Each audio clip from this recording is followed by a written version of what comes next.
அங்கே இரு இங்கே இரு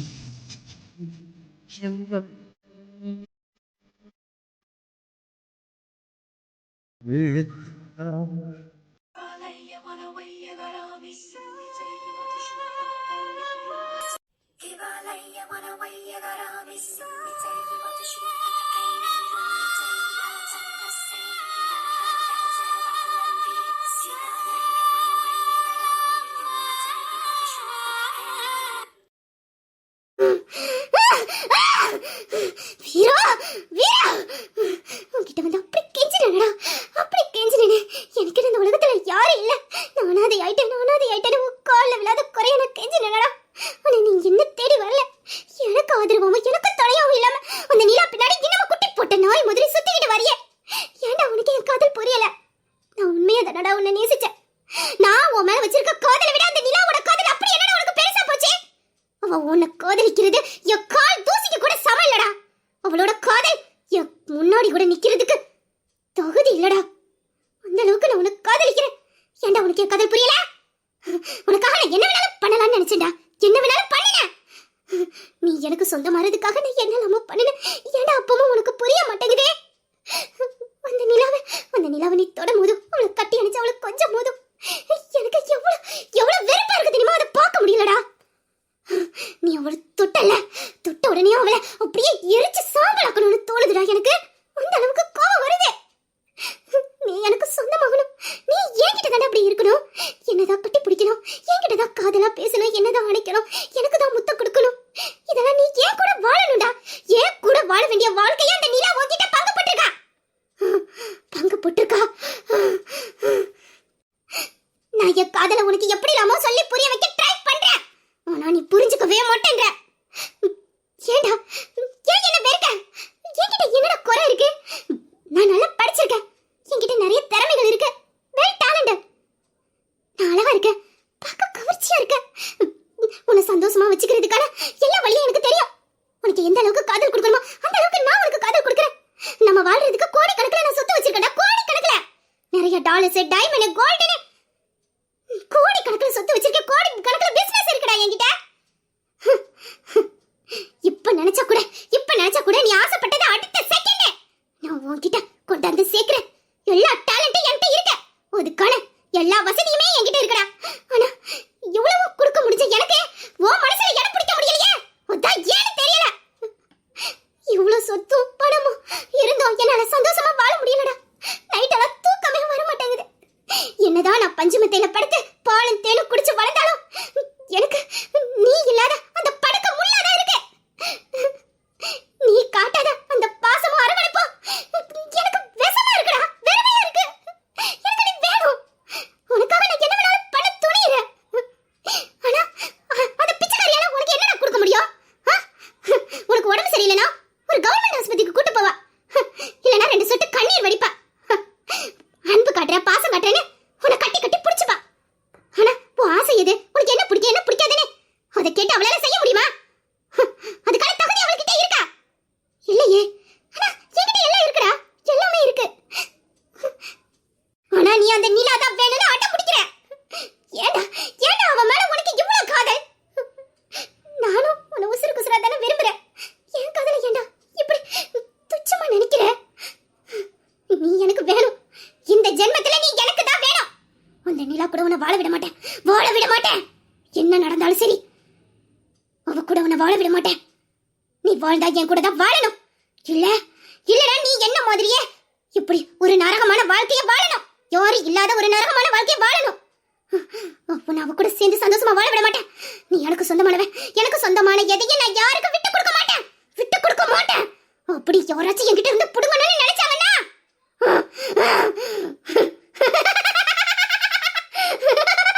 அம்மாளுக்கு நேர்ந்துச்சா அந்த கதிதான்.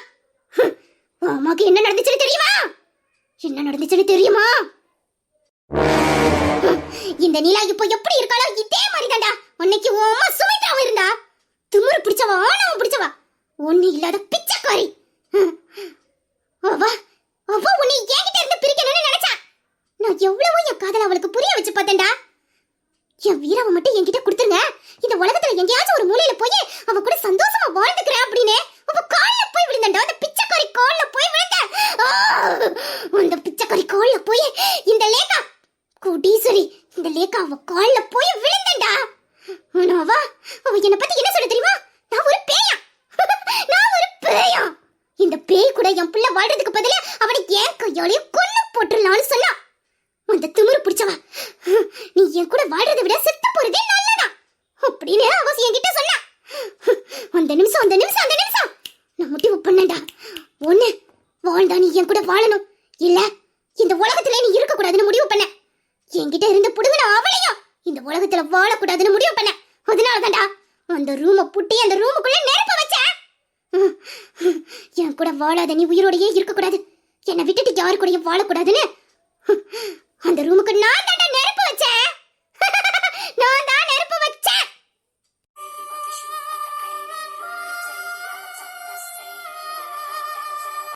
ஆனா அந்த திமிர் பிடிச்சவ தான் புள்ளைய காப்பாத்திட்டாடா.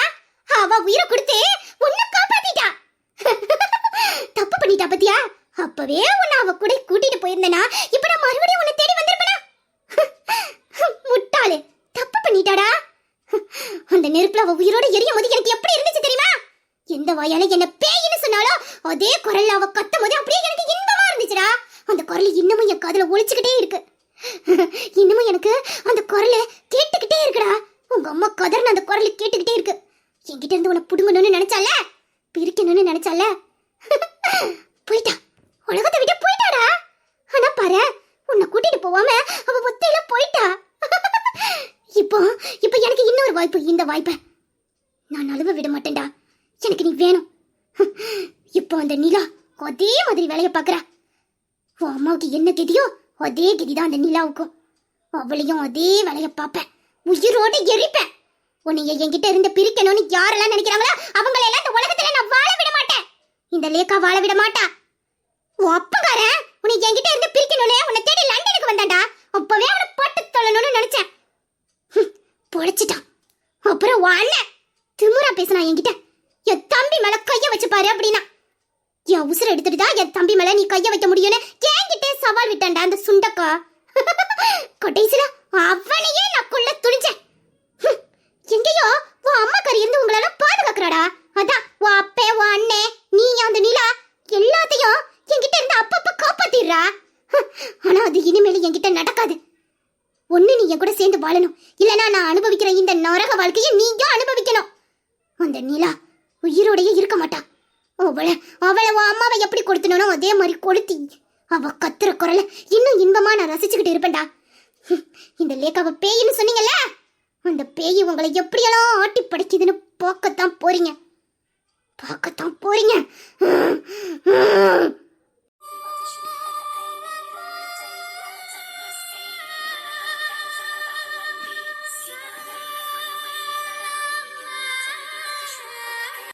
லேகா மேடம், என்ன எதுக்கு என்ன பார்க்கணும்னு சொன்ன? மேடம், அந்த ராஜா என்ன அவன் உயிரோட தானே இருக்கான்? ஃபுல் இதத்தானே நான் உன்கிட்ட ஆரம்பத்திலே சொன்னேன். அப்புறம் என்ன? அந்த மைக்கேல் உயிரோட இருக்கிற வரைக்கும் அந்த ராஜாவுக்கு எதுவும் ஆகாது, எதுவும் ஆக விட மாட்டான். இதத்தான் நான் அப்பவே சொன்னேன். இதை சொல்றதுக்காக தான் என்ன பார்க்கணும்னு சொன்னியா?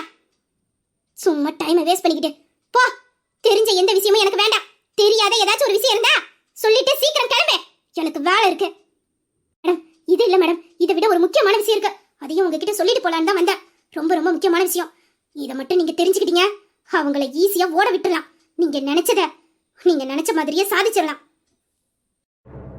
மேடம், அந்த ராஜா கல்ல அவன் அதே ஆபீஸ்ல வேலை பார்க்குற ஒரு பொண்ணை லவ் பண்ணிட்டு இருக்கான் மேடம். என்ன சொல்ற? எனக்கு சாதகமான விஷயமா? என்னது இது? சீக்கிரம் சொல்லு.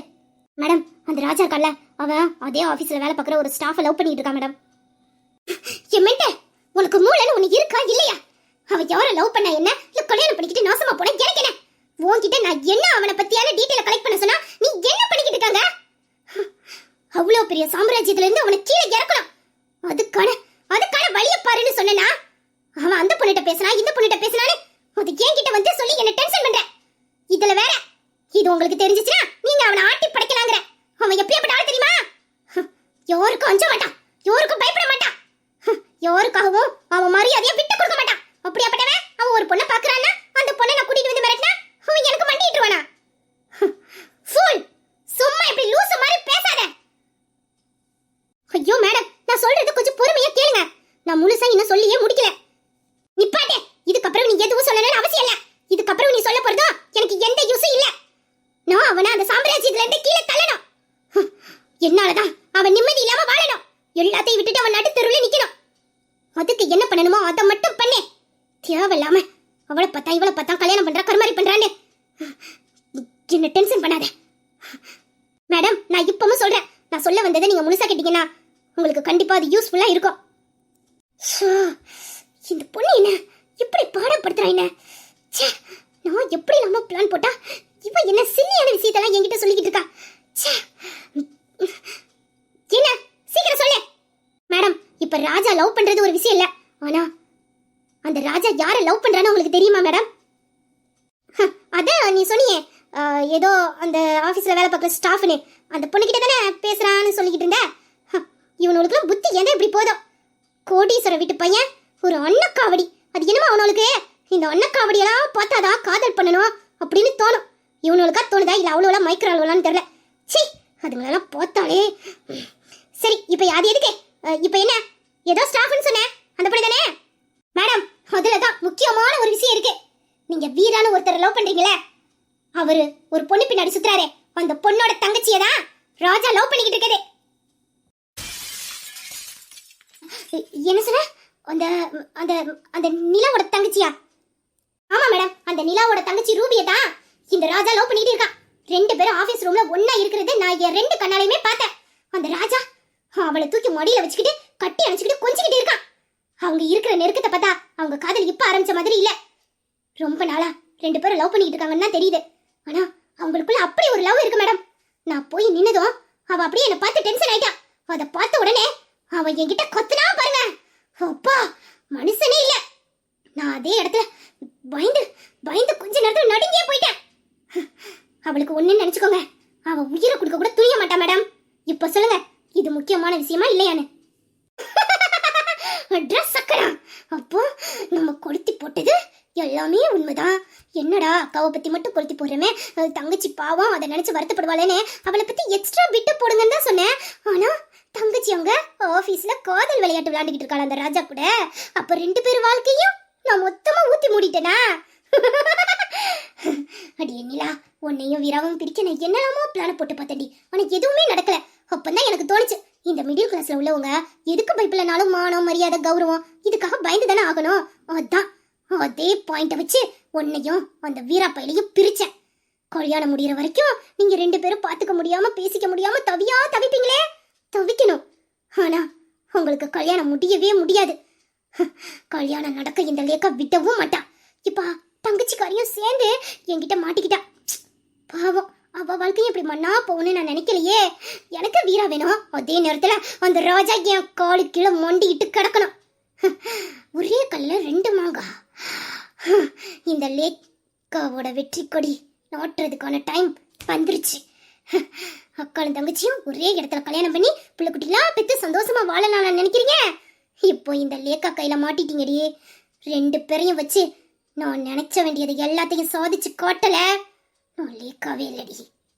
மேடம், இந்த விஷயத்த நேத்தே உங்ககிட்ட வந்து சொல்லியிருப்பேன். ஆனா அவளை பத்தி சில விஷயம் எனக்கு தெரிய வேண்டியது இருந்துச்சு. அதனாலதான் எல்லாத்தையும் விசாரிச்சுட்டு உங்ககிட்ட வந்து மொத்தமா சொல்லலான்னு இன்னைக்கு வந்தேன். இந்த பாருங்க மேடம், உங்களோட வீரா சாரு இந்த ரூபி மேல உயிரா இருக்காரு.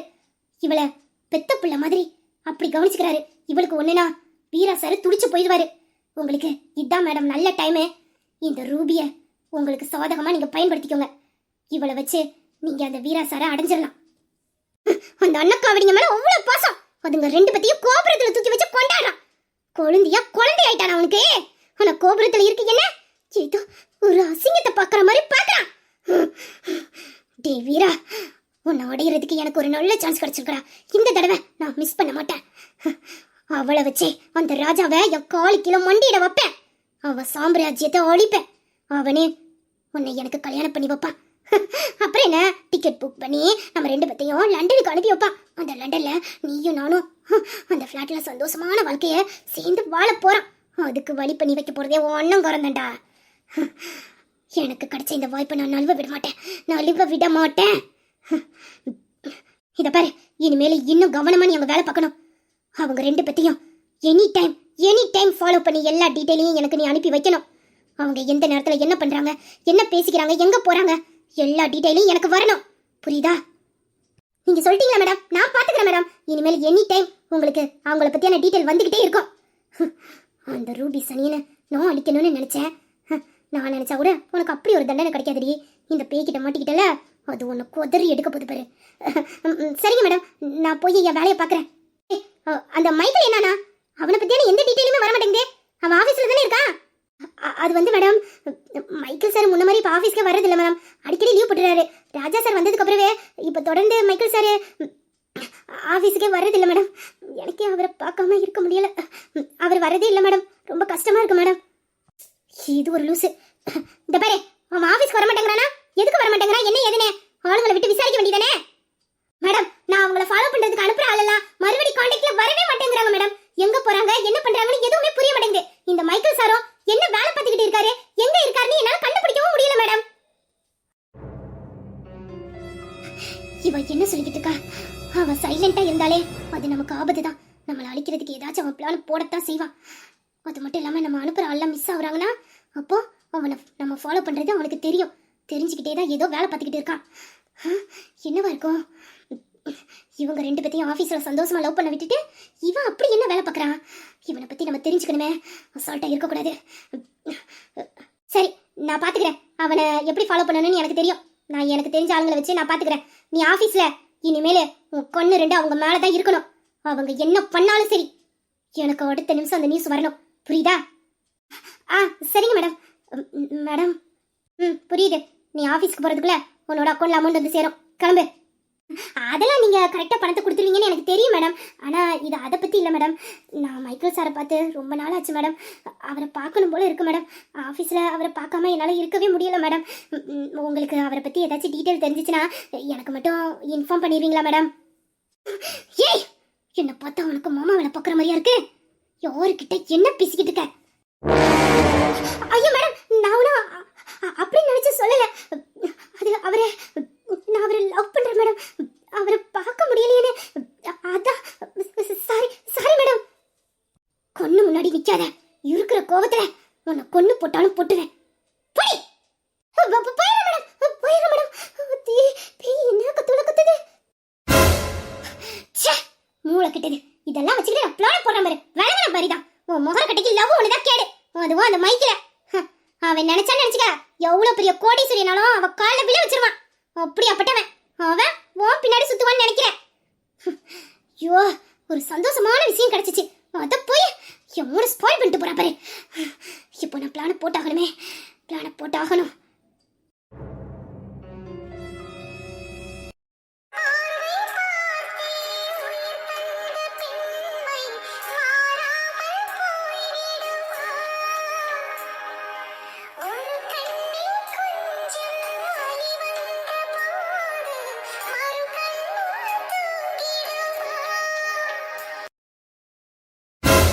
இலா, இலா, அம்மா, என்னடி வீம்பு பிடிச்சிக்கிட்டு கிடக்கியா?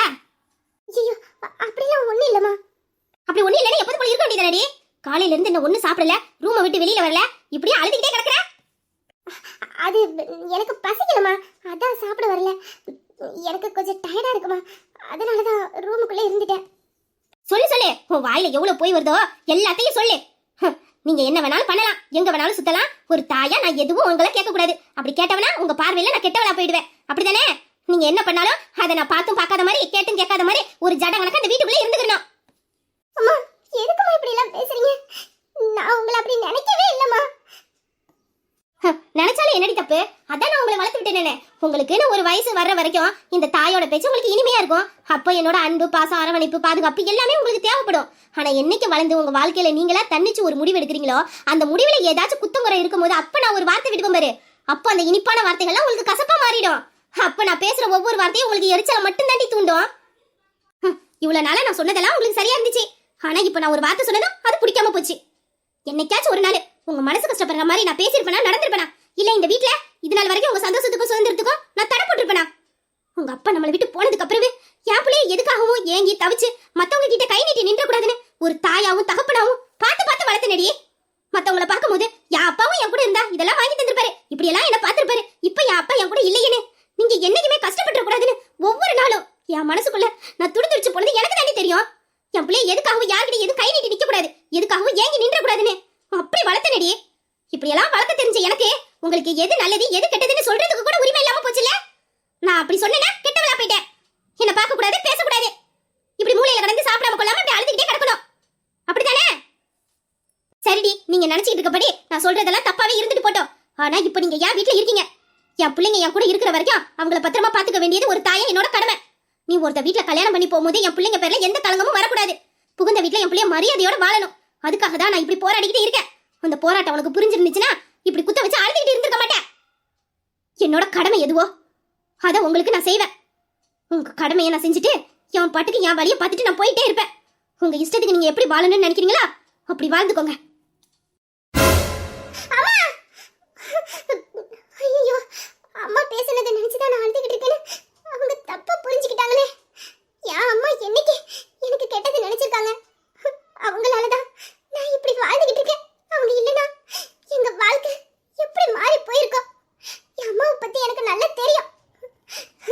அவங்க எங்களை கண்டிக்கிறாங்கன்னா அதுக்கு பின்னாடி கண்டிப்பா 1000 அர்த்தம் இருக்கும். என்னால அதை புரிஞ்சுக்க முடியும். நான் இப்ப கவலைப்படுறதெல்லாம் மாமாவை நினைச்சுதான். அவர் அங்க என்ன நினைச்சுக்கிட்டு இருக்காருன்னு தெரியலன்னு தான் நான் கவலைப்பட்டுக்கிட்டு இருக்கேன். என் அம்மா மேல எனக்கு எந்த வருத்தமும் கவலையும் கிடையாது. என் அம்மாவை விட இந்த உலகத்துல யாருமே எங்க மேல உண்மையான அன்பு பாசமும் வைக்க முடியாது. அவங்கள விட வேற யாரு எங்களை பாதுகாப்பா பாத்துக்க முடியும்? அவங்க இல்லைன்னா நாங்க இல்ல. என் அம்மா எது செஞ்சாலும் அது சரியாதான் இருக்கும், அது எனக்கு தெரியும். நான் இப்ப நினைக்கிறதெல்லாம் மாமாவை பத்தி மட்டும்தான். இப்ப அவரை எப்படி சமாளிக்கிறதா எனக்கு தெரியல. அவரை புரிஞ்சுக்கிட்டாருன்னா எனக்கு இந்த கஷ்டமே இல்ல. அம்மா சொன்னபடியே நான் இருந்துப்பேன்.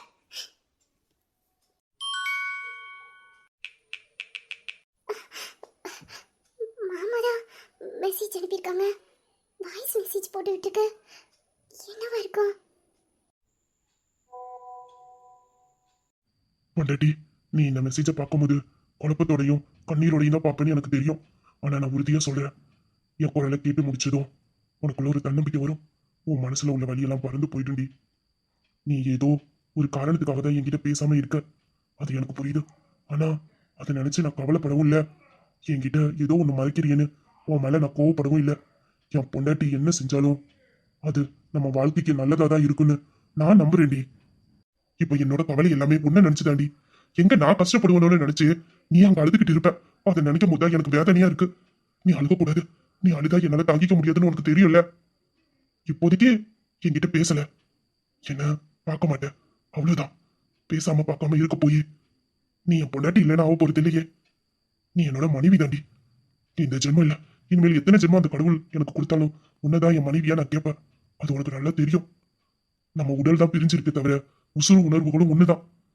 நீ சந்தோஷமா இருந்தா நான் சந்தோஷமா இருப்பேன். நீ கஷ்டப்பட்டா பல மடங்கு நான் வேதனைப்படுவேன். நான் வேதனைப்பட்டா உனக்கு பிடிக்காதுல்ல. அப்ப நீ சந்தோஷமா இரு, எதையும் நினைச்சு கவலைப்படாத. இப்ப ஏதோ ஒரு பிரச்சனை உனக்கு, அது எனக்கு புரியுது. ஆனா அது என்னன்னு நான் கேட்க மாட்டேன். ஏன்னா நம்ம வாழ்க்கையில இதுக்கு முன்னாடி எவ்வளவோ பிரச்சனைகள் நடந்திருக்கு. அத எனக்கு தெரியாமலே நீ ஈஸியா கடந்து போயிருக்க. அதே மாதிரி இந்த பிரச்சனையும் நீ சரி பண்ணுவேன்னு எனக்கு தெரியும். உனக்கு காதலையும் அந்த பாசத்தையும் மட்டும் நான் கொடுக்கல. ஒரு பிரச்சனை வந்தா அதை எப்படி கடந்து போகணுங்கிற தைரியத்தையும் தன்னம்பிக்கையும் கொடுத்துருக்கேன். எந்த சூழ்நிலையிலேயும் நான் உன்னை விட்டு போக மாட்டேங்கிற உறுதியையும் கொடுத்துருக்கேன். இப்ப நான் உன் கூட இல்லைனாலும் மறைமுகமா உனக்கு துணையா நான் இருப்பேன். இந்த பிரச்சனையை சீக்கிரமா சரி பண்ணு. நானே உன்னை தேடி வரேன். நீ என்ன நினைச்சு கலங்க கூடாது. நீ அழுதா என்னால தாங்கிக்க முடியாதுன்னு உனக்கு தெரியும். உனக்காக நான் காத்துக்கிட்டு இருப்பேன். என் பொண்டாட்டி எல்லாத்தையும் சரி பண்ணிடுவாங்கிற நம்பிக்கையோட நான் இருக்கேன். நீ சந்தோஷமா இருக்கணும், அப்பதான் நானும் சந்தோஷமா இருப்பேன். ஐ லவ் யூ டி பொண்டாட்டி.